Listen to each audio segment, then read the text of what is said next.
Hi hello. പുതിയ വീഡിയോയിലോട്ട് എൻ്റെ എല്ലാ മുത്തുമണികൾക്കും സ്വാഗതം കേട്ടോ. അപ്പം ഞാനേ പുതിയൊരു മൈക്ക് വാങ്ങിച്ചു. രണ്ടെണ്ണം വരണ മൈക്കാണ് കേട്ടോ വാങ്ങിച്ചത്. ഞാൻ കാണിച്ചു തരേണ്ടത്. ഈ ഒരു മൈക്ക് വാങ്ങിച്ചു. രണ്ടെണ്ണം വരുന്നുണ്ട്. ഒന്ന് ഞാൻ യൂസ് ചെയ്തിട്ടുള്ളത് കേട്ടോ. 880 ഈ മൈക്കിൻ്റെ വില വരുന്നത് കേട്ടോ. അത്യാവശ്യം നല്ല ക്വാളിറ്റി ഉള്ള സാധനം തന്നെയാണ്. കേട്ടോ. ഇതിന് മുമ്പ് എൻ്റെ അടുത്തൊരു മൈക്ക് ഉണ്ടായിരുന്നു. ഒരു മിനിറ്റ് കണ്ടു വെക്കട്ടെ. ഇതിൻ്റെ മുമ്പ് എൻ്റെ അടുത്തൊരു മൈക്ക് ഉണ്ടായിരുന്നു കേട്ടോ. അത് എനിക്ക് തോന്നുന്നു ഒറ്റ മൈക്കായിരുന്നു ഉണ്ടായത്. അത് കുറേ കാലം ഞാൻ യൂസ് ചെയ്തു. പിന്നെ അത് യൂസ് ചെയ്യാണ്ടായി പിന്നെ ചാർജ് നിൽക്കാത്തൊരു ഇതിക്കെത്തി കേട്ടോ. പിന്നെ ഞാനത് ഒഴിവാക്കി. അങ്ങനെ പിന്നെ ഇത് രണ്ടാമത് വാങ്ങിച്ചാണ്. അപ്പോൾ രണ്ട് മൈക്ക് ഉണ്ടാകുമ്പോൾ സുഖമാണല്ലോ. വേറെ ആളും കൂടെ ഉണ്ടെന്നുണ്ടെങ്കിൽ നമുക്ക് ഓർക്കും വെച്ച് കൊടുക്കാമല്ലോ. നല്ല സൗണ്ട് ക്ലാരിറ്റിയോട് കൂടിയിട്ട് വീഡിയോ ചെയ്യാനും പറ്റും. മറ്റേ ഭയങ്കര വോയിസ് എടുത്ത് കണ്ടിരുന്ന് ഞാൻ സംസാരിച്ചുകൊണ്ടിരുന്നത് ഭയങ്കര ബുദ്ധിമുട്ടാണ്. ഇതാകുമ്പോൾ പിന്നെ നോർമലായിട്ട് സംസാരിച്ചാൽ മതി. പതുക്കെ സംസാരിച്ചാലും നമുക്ക് ക്ലിയർ ആയിട്ട് കേൾക്കാമല്ലോ. അപ്പോൾ വിഷയത്തിലോട്ട് വരാം. അപ്പോൾ ഇന്നത്തെ പുതിയ വീഡിയോയിലോട്ട് എൻ്റെ എല്ലാ മുത്തുപണികൾക്കും സ്വാഗതം. അപ്പോൾ ഇന്നത്തെ വീഡിയോ എന്താണെന്ന് വെച്ചാൽ 2025 തിരിഞ്ഞു നോട്ടായിട്ടുണ്ട്. ഒരു ചെറിയൊരു വീഡിയോ ചെയ്യാമെന്ന് കരുതിയിട്ടോ. അപ്പോൾ 2025 പറ്റി പറയുകയാണെന്നുണ്ടെങ്കിൽ ഇത്ര പെട്ടെന്നല്ല 2025 കഴിഞ്ഞു പോയത്. പെട്ടെന്ന് കഴിഞ്ഞ പോലെ. കാരണം അതിൽ നടന്നിട്ടുള്ള സംഭവങ്ങളൊക്കെ ഇപ്പോൾ ഓർക്കുമ്പോൾ പെട്ടെന്ന് ഇപ്പോൾ അടുത്ത് കഴിഞ്ഞ പോലെ ഫീൽ ചെയ്യണം കേട്ടോ.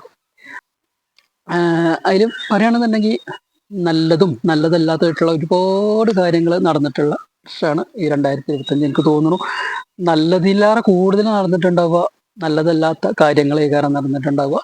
ഏറ്റവും കൂടുതൽ ഹോസ്പിറ്റലിൽ പോയിട്ടുള്ളൊരു വർഷം കൂടിയാണ് 2025 എന്ന് പറയുകയാണെങ്കിൽ. ഉമ്മന്നെ 2 പ്രാവശ്യമായിട്ട് വീണു. 2 പ്രാവശ്യം സർജറി കഴിഞ്ഞു. 5 മാസം മുമ്പ് ഒന്ന് വീണു. കാലിൻ്റെ സർജറി കഴിഞ്ഞു. പിന്നെ അതിൻ്റെ സംബന്ധിച്ചായിട്ട് കുറേ പ്രാവശ്യം ഹോസ്പിറ്റലിൽ പോവാ വരിക അങ്ങനത്തെ ഒരു ഇതായിരുന്നു. പിന്നെ അത് കഴിഞ്ഞതപ്പോൾ ഒരു 1.5 മാസത്തിന് മുമ്പായിട്ട് ഒന്നുകൂടെ ഒന്ന് വീണു. മറ്റേ കാലിൻ്റെ സർജറി കഴിഞ്ഞു. അപ്പം അതിൻ്റെ സംബന്ധിച്ചിട്ട് ഇങ്ങനെ ഹോസ്പിറ്റലിൽ പോയിക്കൊണ്ടിരിക്കുന്ന പരിപാടിയാണ്. ഈ വേദനയും കാര്യങ്ങളൊക്കെ വരുമ്പോൾ ചിലപ്പോൾ രാത്രി 1 മണി 2 മണി ഹോസ്പിറ്റലിൽ പോയ സംഭവം ഉണ്ടായിരിക്കണം കേട്ടോ. ആംബുലൻസ് വരിക, കൊണ്ടുപോവുക, അതന്നെയായിരുന്നു കുറേ ദിവസമായിട്ട്. അപ്പോൾ അങ്ങനെയൊക്കെയായിരുന്നു ഈ ഒരു വർഷം എന്ന് പറയുന്നത്. പിന്നെ നല്ലതെന്ന് പറയാൻ കുറച്ച് കാര്യങ്ങളെ ഉണ്ടായിട്ടുള്ളൂ. നമുക്ക് വിരലെണ്ണാൻ പറ്റുന്ന തരത്തിലുള്ള കുറച്ച് കാര്യങ്ങൾ. അതിൽ എനിക്ക് തോന്നുന്നു ഏറ്റവും കൂടുതൽ നമ്മൾ ഓർത്തിരിക്കണ കുറച്ച് നല്ല സംഭവവും കാര്യങ്ങളൊക്കെ ഉണ്ടായി. എനിക്ക് തോന്നുന്നു കുറച്ച് യൂട്യൂബേഴ്സിൻ്റെ മീറ്റപ്പും കാര്യങ്ങളൊക്കെ എനിക്ക് പങ്കെടുക്കാൻ പറ്റി. കുറച്ച് നല്ല നല്ല മൊമെൻറ്റോകൾ കിട്ടി. അതെനിക്ക് ഒരിക്കലും മറക്കാൻ പറ്റാത്ത നല്ല നല്ല അനുഭവങ്ങളായിരുന്നു കേട്ടോ. കുറേ ആൾക്കാരെ കാണാൻ പറ്റി, കുറേ സ്ഥലങ്ങളിൽ പോകാൻ പറ്റി. പിന്നെ ഞാൻ ഈ ഒരു വീഡിയോ ചെയ്യണമെന്ന് കുറേ ദിവസങ്ങളായിട്ട് ഇങ്ങനെ നിൽക്കുകയായിരുന്നു കേട്ടോ. ഈ 2026 തുടങ്ങണ മുമ്പായിട്ട് തന്നെ ചെയ്യാമെന്ന് ഇങ്ങനെ വെച്ച് നിൽക്കുകയായിരുന്നു. പക്ഷെ ഓരോ ഇതായിട്ട് ഇങ്ങനെ കുറച്ച് തിരക്കും കാര്യങ്ങളൊക്കെ ആയിട്ട് അങ്ങനെ പോയിട്ടാണ് ഈ ഒരു വർഷം ഈ ഒരു വീഡിയോ ആയിട്ട് വന്നത് കേട്ടോ. നിങ്ങളെ ഈ 2025 വർഷം എങ്ങനെ ഉണ്ടായിരുന്നു എന്നുള്ളത് ജസ്റ്റ് ഒന്ന് കമൻറ്റ് ചെയ്യുക. പിന്നെ അതേപോലെ തന്നെ 2026 എല്ലാവർക്കും നല്ലൊരു വർഷമായിരിക്കട്ടെ എന്ന് പ്രാർത്ഥിക്കണം. 2025 നടക്കാൻ പറ്റാതെ പോയിട്ടുള്ള കാര്യങ്ങളൊക്കെ 2026 നടക്കട്ടെ.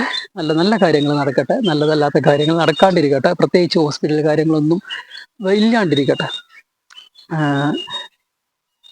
2024 2025 വെച്ച് നോക്കുമ്പോൾ 2024 ആയിരുന്നു കുറച്ചുകൂടെ നല്ലൊരു വർഷം. കാരണം അധികം ഹോസ്പിറ്റൽ കാര്യങ്ങൾ സംഭവങ്ങളൊന്നും ഇല്ലാത്തൊരു വർഷമായിരുന്നു 2024 കേട്ടോ. നേരെ തിരിച്ചായിരുന്നു 2025. ഞാൻ ഈ 2025 നടന്നിട്ടുള്ള കാര്യങ്ങളൊക്കെ ഡയറിയിൽ ഇങ്ങനെ എഴുതി വെച്ചിട്ട് ഇന്ന ദിവസം ഇന്ന നടന്നു എന്നൊക്കെ പറഞ്ഞിട്ട് ഇങ്ങനെ എഴുതി വെച്ചിട്ട് അത് വായിച്ച് അതിനെപ്പറ്റി എക്സ്പ്ലെയിൻ ചെയ്യാമെന്നൊക്കെ ഇങ്ങനെ കരുതിയത്. പക്ഷെ നമ്മൾ ആ സംഭവം നടക്കുന്ന സമയത്ത് ഞാൻ ഡയറിയിൽ എഴുതണം എന്നിങ്ങനെ വെച്ച് നിൽക്കും. പക്ഷെ അതിങ്ങനെ മറന്നു പോകും. പിന്നെ ആ ഡേറ്റും കാര്യങ്ങളൊക്കെ മറന്നു പോകും കേട്ടോ. അങ്ങനെ പിന്നെ അതൊക്കെ അങ്ങോട്ട് വിട്ടു. ഞാൻ ഈ 2025 വിശേഷങ്ങൾ ഫുള്ള് 2026 ആകുമ്പോഴത്തേനൊരു വീഡിയോ ചെയ്യണം എനിക്ക് അന്നേ പ്ലാൻ ഉണ്ടായിരുന്നു. അതുകൊണ്ടാണ് ഞാൻ എഴുതി വെക്കണം എന്നിങ്ങനെ മനസ്സിൽ ഇങ്ങനെ പ്ലാൻ ഇട്ട് നടന്നിയത്. ഭയങ്കര ഇഷ്ടമായിരുന്നു. ഡയറിയും കാര്യങ്ങളൊക്കെ എഴുതുന്ന ഒരാൾ തന്നെയായിരുന്നു കുറേ വർഷങ്ങൾക്ക് മുമ്പാട്ടെ. എന്ത് നല്ലതാണെങ്കിലും നല്ലതല്ലാത്തതും വന്നു കഴിഞ്ഞാൽ പോലും ഡയറിയിൽ എഴുതിയിരുന്ന ഒരു യാത്ര ഉണ്ടായിരുന്നു. അത് കുറേ വർഷങ്ങൾക്ക് മുമ്പാട്ടോ. പിന്നെ അതൊക്കെ മാറി. പിന്നെ അതേപോലെ തന്നെ കുറേ മാറ്റങ്ങൾ വന്നു കേട്ടോ. എനിക്ക് തോന്നുന്നു ഞാൻ നന്നായിട്ട് എനിക്ക് പാട്ട് ഭയങ്കര ഇഷ്ടമുള്ളൊരു വ്യക്തിയാണ്. എപ്പോൾ 24 മണിക്കൂറും ഞാൻ പാട്ട് കേട്ടിട്ട് 24 മണിക്കൂറായി ആ ഓളത്തിൽ ഞാൻ അങ്ങോട്ട് പറഞ്ഞതാണ്. അങ്ങനല്ല, എത്രത്തോളം കേൾക്കാൻ പറ്റുമോ അത്രത്തോളം പാട്ട് കേട്ടിരുന്ന ഒരു വ്യക്തിയായിരുന്നു ഞാൻ. ഇപ്പൊ കേൾക്കൂല എന്നല്ല, അതിൽ നിന്നൊക്കെ കുറേ മാറ്റങ്ങൾ വന്നു. പിന്നെ നന്നായിട്ട് വായിച്ചിട്ടുള്ള ഒരാളായിരുന്നു ഞാൻ. ലൈബ്രറിയിൽ പോവുക, ബുക്സ് എടുക്കുക, വായിക്കുക, വെക്കുക, എടുക്കുക, വെക്കുക, അങ്ങനെയുള്ള ഒരാളായിരുന്നു. എഴുതുമായിരുന്നു, അങ്ങനൊക്കെ ഉണ്ടായിരുന്നു. പക്ഷെ ഇപ്പൊ അതൊക്കെ ഇല്ല. അതൊക്കെ അന്ന് കുറെ വർഷങ്ങൾക്ക് മുമ്പായിരുന്നു കേട്ടോ ഈ സംഭവം കാര്യങ്ങളൊക്കെ. പക്ഷെ അതൊക്കെ ഇപ്പൊ ഇല്ല. അതൊക്കെ ഉണ്ടായിരുന്നൊരു കാലം ഉണ്ടായിരുന്നു എന്ന് പറയാം. അപ്പം എനിക്ക് തോന്നുന്നു ഡയറിയിൽ എഴുതി വെക്കുന്നത് നല്ലതാണ്. നമ്മൾ കുറേ കഴിയുമ്പോൾ അത് എടുത്തു നോക്കുമ്പോഴേ അതൊക്കെ ഇങ്ങനെ കാണുമ്പോൾ ഒരു ഭയങ്കര ഒരു ഫീലാണ്, ഭയങ്കര ഒരു ജസ്റ്റ് ഓർമ്മകൾ ഇങ്ങനെ അടിക്കും. അത് നല്ലൊരു വൈബുള്ളൊരു സംഭവം തന്നെയാണ് സംഭവം. ചില പാട്ടുകൾ കേൾക്കുമ്പോൾ, അതേപോലെ ചില സ്ഥലത്തൂടെ പോകുമ്പോൾ ഒക്കെ ഭയങ്കര നൊസ്റ്റുമായിട്ട് നിൽക്കണ കുറച്ച് കാര്യങ്ങളുണ്ട് കേട്ടോ. ഞാൻ എൻ്റെ കാര്യത്തിലുള്ള പറയണ ചില പാട്ട് കേൾക്കുമ്പോൾ അങ്ങോട്ട് പഴയ അങ്ങോട്ട് ആ ഒരു ബാക്കിലോട്ടുള്ള ചിന്തിച്ചിങ്ങനെ പോയിട്ടുള്ള ആ ഒരു നിമിഷങ്ങളുണ്ടല്ലോ, അത് വല്ലാത്തൊരു സുഖമുള്ളൊരു സംഭവമാണ്. അതേപോലെ തന്നെ എനിക്ക് ഭയങ്കര ഇഷ്ടമുള്ളൊരു സ്ഥലമാണ് നമ്മളെ എടരിക്കോട് ബുക്കാറ ലൈബ്രറി ഉണ്ട്. ആ ഒരു പഞ്ചായത്ത് റോഡ് അങ്ങനെ വേണമെങ്കിൽ പറയാം, അങ്ങനെ പറയാം, പഞ്ചായത്ത് റോഡ് എന്ന് പറയും. അതിലുള്ള ഒരു ഇത്, അതും വെള്ളിയാഴ്ച ദിവസം പള്ളി പോണ സമയത്ത് ഇനി എത്ര നേരം വൈകിട്ടായാലും വേണ്ടിയില്ല, ഇനി പോകാൻ പറ്റിയില്ലെങ്കിലും പള്ളിക്കന്ന് വരുമ്പോ ഞാൻ ആ റോട്ട് കൂടിയാണ് വരിക. എനിക്ക് ഭയങ്കര ഇഷ്ടമാണ് ആ ഒരു ഏരിയ എന്ന് പറയുന്നത്. എനിക്ക് അതിലെ പോണ സമയത്ത് ഭയങ്കര നൊസ്റ്റോ, നല്ല നല്ല നല്ല നല്ല നല്ല സുഖമായിട്ടുള്ള മെമ്മറീസ് ഇങ്ങനെ വരും. എനിക്ക് ഭയങ്കര ഇഷ്ടമായിട്ടുള്ള ഒരു സംഭവം കേട്ടോ. അപ്പൊ അത് ഞാൻ പറഞ്ഞത് അങ്ങനത്തെ ചില ഏരിയകൾ, അതേപോലെ ചില പാട്ടുകള്, ചില സമയങ്ങള്, അതൊക്കെ ഭയങ്കരമായിട്ട് ഫീൽ ചെയ്യും.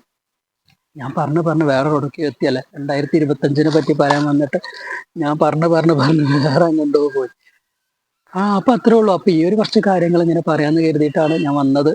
പിന്നെ ഈ ഒരു പുതിയ മൈക്ക് വാങ്ങിയും കൂടെ ഒന്ന് പറയാന്ന് കരുതിയിട്ടാണ് വന്നത് കേട്ടോ. പിന്നെ എല്ലാവർക്കും ഈ 2025 നല്ലൊരു വർഷമായിരിക്കട്ടെ. 2026 തുടങ്ങി, സ്റ്റാർട്ട് തുടങ്ങിക്കഴിഞ്ഞു. അപ്പം ഇതുവരെ കുഴപ്പവും കാര്യങ്ങളൊന്നുമില്ല. എന്താ പറയാ, എന്തുണ്ടായാലും ഹോസ്പിറ്റൽ കേസ് ഇല്ലാണ്ടിരുന്നാൽ മതി, അത്രേ ഉള്ളൂ. എനിക്ക് ഭയങ്കര സന്തോഷമായിട്ടുള്ളത് നമുക്ക് കുറച്ച് മൊമെന്റോ കാര്യങ്ങളോ കിട്ടിയിട്ടുണ്ടായിരുന്നു കേട്ടോ. ഞാൻ യൂട്യൂബിൽ വന്നതിന് ശേഷം എനിക്ക് കിട്ടുന്ന കുറച്ച് നല്ല നല്ല നല്ല നല്ല നിമിഷങ്ങളായിരുന്നു. ഒരുപാട് എനിക്ക് തോന്നുന്നു ഒരു 4-5-6 മീറ്റപ്പോളം എനിക്ക് പങ്കെടുക്കാൻ പറ്റി. അവിടെ നിന്നൊക്കെ മൊമെന്റോകൾ കിട്ടി. അതൊക്കെ നല്ലൊരു നിമിഷമായിരുന്നു. പിന്നെ 2026 തുടക്കം തന്നെ നമ്മളിവിടെ ഗ്രാമോത്സവം ഉണ്ടായിരുന്നു. നമ്മളെ ഈ വാർഡിന്റെ പരിപാടിയായിരുന്നു കേട്ടോ. അപ്പൊ അവിടുന്ന് ഒരു മൊമെന്റോ കിട്ടി, ഒരു പാട്ട് പാടാൻ പറ്റി. അതൊക്കെ നല്ലതാണ് എനിക്ക്. പിന്നെ അങ്ങനെയൊക്കെ ഇങ്ങനെ പോണു. ഈ വർഷം, കഴിഞ്ഞ വർഷം പോയത് ഈ വർഷം നല്ലതായിരിക്കട്ടെ എല്ലാവർക്കും നേരണം. അപ്പോൾ ഈ വീഡിയോ ഞാൻ അവിടെ നിർത്തുകയാണ്. നമുക്ക് ഇനി വേറെ വീഡിയോസും വിശേഷങ്ങളൊക്കെ ആയിട്ട് നമുക്ക് ഇനി പിന്നെ വരാട്ടോ. ഓക്കെ.